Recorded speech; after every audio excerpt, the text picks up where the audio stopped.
Morning. Today titingnan natin yung tinanim nating Malaysian King coconut. No, dwarf coconut to from Sir Jun Alba. Ito yung binigay sa atin nung birthday niya. No. Mga ano pa lang to. 2 weeks ago na itanim. So naka-recover na agad. Napakabilis. No? So nakakuha tayo kay Sir Jun ng 6 na piraso. Isa to. Magandang paglain niya. Sa ngayon, dito muna siya sa ilalim ng puno ng papaya and kaawate. Since papunta tayo ng summer, kailangan natin ng medyo shade, ng konting shade para hindi masyadong mabugbog sa init. And then pag fully recovered na siya by next year, ipuprune natin itong paligid, so lalaki siya. Meron pa dito 6 na piraso.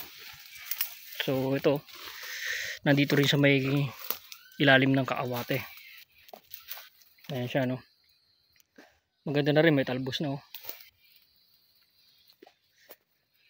Ayan siya. So yung di yan binabaon na malalim yung buo, dapat may nakalabas pa para hindi siya mabulok. Ganyan lang yan. Pag medyo na develop na siya ng trunk, pwede na siyang tabunan, dagdagan ng lupa. So dito lang muna sila sa medyo shady na area. Yung mga kakawate na yan, madali na lang yan, hindi yan problema, no. So 6 yan. Nandun pa yung iba. Mayroon kasi akong hagwire dito.